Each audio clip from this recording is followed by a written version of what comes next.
Hey guys.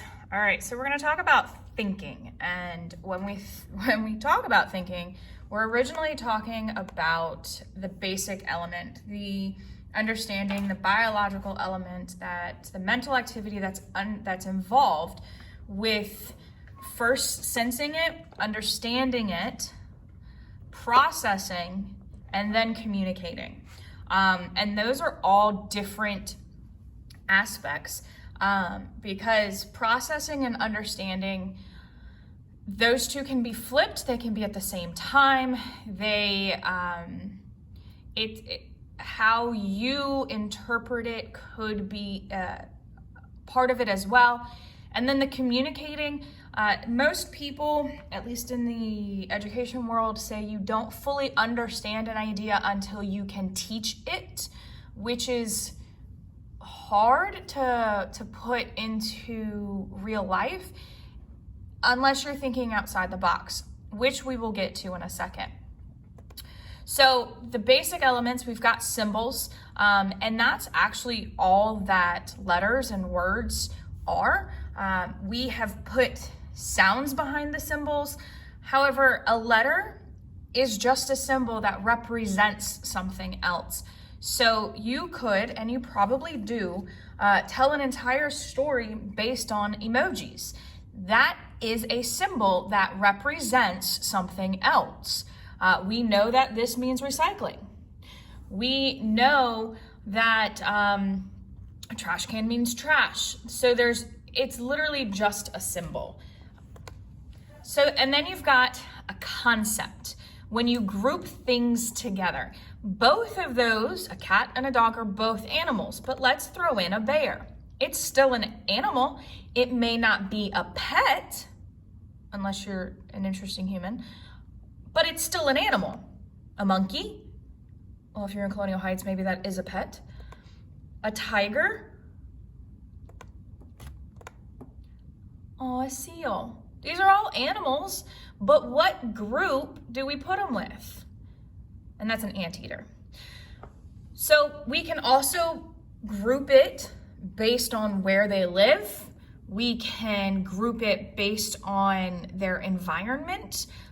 And by that, I mean climate. We could group it based on a zoo that they're possibly in, but it's just grouping. Is it something that lives in the house? Is it something that lives in the forest? Do we have documentaries on them? That type of stuff. But then a banana.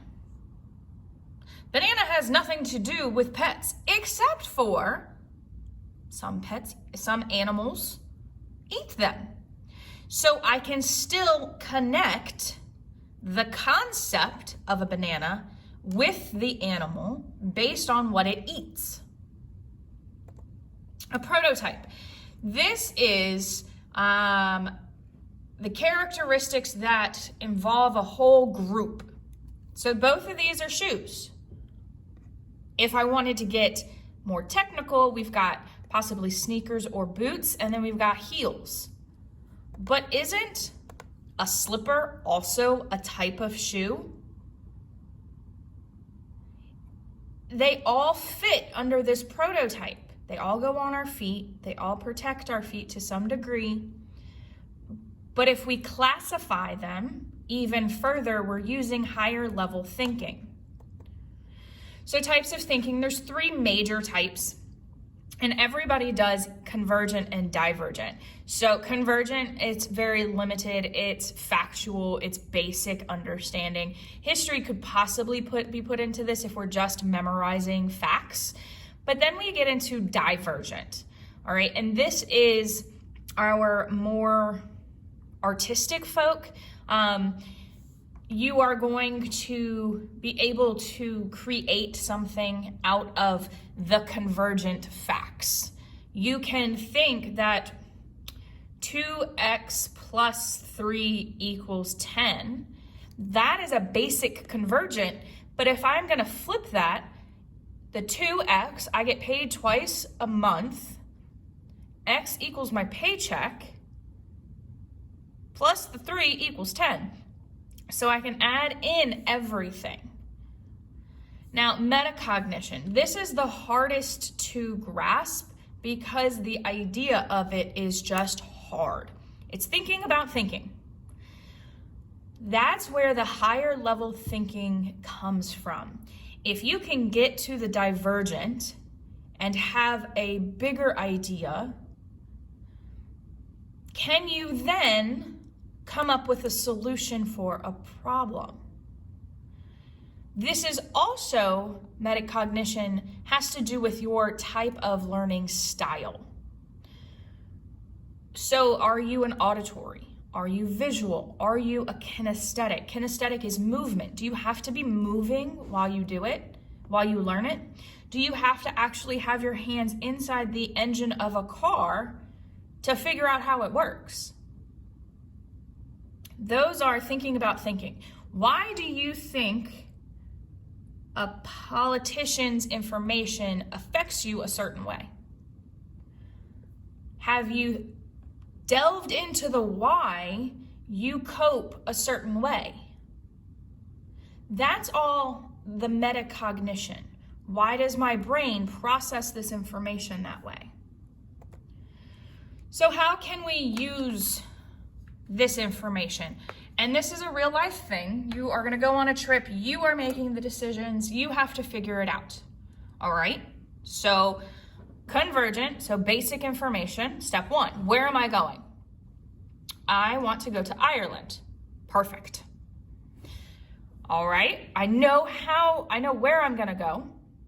I'm gonna find places.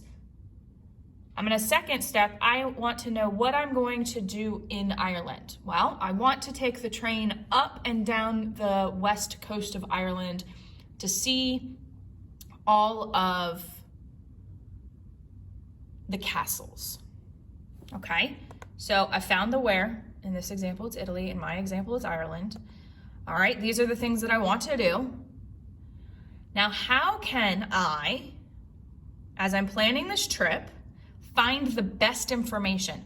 Am I going to just look on the internet? Am I going to ask some people who have been to Ireland or Italy in this example? Am I going to use a travel agent? That is the solution to the thinking. So there are other ways to find solutions. The algorithm, I'm serious, that's math, all right? It's the specific procedure. You know exactly how to work out a math problem.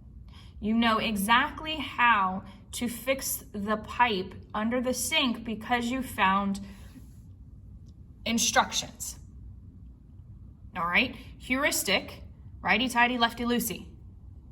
I don't have to think too hard about it. I know that's what's gonna happen. Righty-tighty, lefty-loosey. Trial and error. A lot of us do this, especially when we don't want to use the algorithm of instructions. I'm gonna figure it out, trial and error. I'm just gonna try what I can and rule it out. Let's go. Difference reduction. All right, I know that I want to be able to run 13 miles. I know right this second I can run 9 miles in just over 2 hours. That's 4 more miles I have to add to get to 13 miles. So how am I going to do that? All right, I'm going to practice. I'm gonna go for runs. I'm gonna do 9 miles more often, see if I can keep going. I'm gonna do weightlifting because it helps with my muscles, not getting so tired. I'm gonna choose my nutrition. All right, how can I get myself there faster or with less injury? How do you approach a problem? That's your mental set. Are you that human that just looks at the problem, looks at it, and you just throw in the towel because you can't find a way around it? Are you going to look at it, walk away, think about it,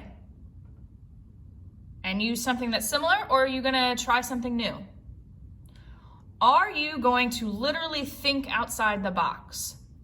All right, I see that virtual learning isn't working for me. So instead of sitting there complaining and throwing in the towel, I find ways to make it work for me. Maybe I go and I print out all of the material. Maybe I talk to my teacher and figure out a way to meet one-on-one. Maybe I set up a meet with one of my classmates to talk through the information. Maybe I create a standing desk because I cannot sit for hours on end. I'm going to approach the problem the same way I would something that's similar. Functional fixedness. It's the same concept. How do you come about it? All right, I only have a cup. Well, a cup is only good for putting liquids in to drink. Well, if it's one of a kind, I could also possibly make a new candle holder. The items in front of you are not, just like you're not, subject to only one thing. So how can I reuse something? Insight. This is that, oh wow, I finally get it, light bulb moment. If you've ever seen Despicable Me, one of my favorite lines in that whole movie is light bulb. It's the same idea. My kid is known for this stuff in my house. He knows the Pop-Tarts are on top of the fridge because he eats them every day, all day long. And we would go through an entire box of Pop-Tarts if I let him. So what does he do? Well, he tried asking, that didn't work. And then he realized he can pull a chair in to get up a little bit higher. He still can't reach, so what does he do then? He gets down, he opens the fridge doors, climbs on the chair, climbs into the fridge, and then reaches the Pop-Tarts on top. I figured it out. Those moments show you, as a human or an animal, how to get to things that you thought once were impossible to get through. You just have to figure it out. So heuristics is also in availability. Available information to make a decision. Same school, two different pictures. If I looked at our school and I just looked at pictures, would I be able to tell what % of our school plays sports? Maybe. I could take a guess at it, but then I might have to go a little bit further and ask around because not everybody is in a picture. And until the yearbook comes out, I can't look at all of the sports. So my available heuristic, my decision based on what's right in front of me, is not inaccurate, but it's based on the information in front of me. Does that mean changing your decision later on is wrong? No. When new information becomes available, you change your decision and your answer.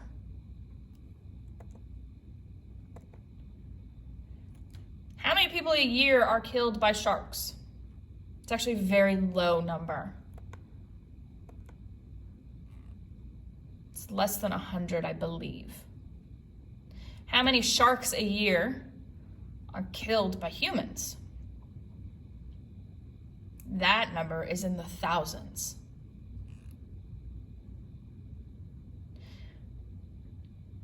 The media portrayal is not always an accurate thing, so you have to think and research. Representative. All right, I have taken a sample of the population, and now I can make a decision.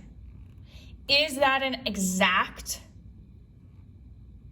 representation? No, but it's closer because I'm taking a sample that accurately represents. This goes back to our research. Did you make your sample mirror the population? Anchoring. What are you basing your information on? Is it a religion? Is it your religious beliefs, which is not wrong? Or is it your political beliefs? Again, not wrong. Does your standard match other people's standards?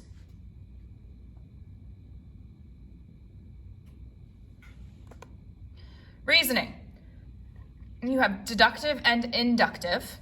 Deductive is we're going from general to specific. All right, stereotypes to an individual. Inductive, we're going the other way. Observation, I'm watching at the mall when pre-COVID, I'm watching all of the parents with their kids.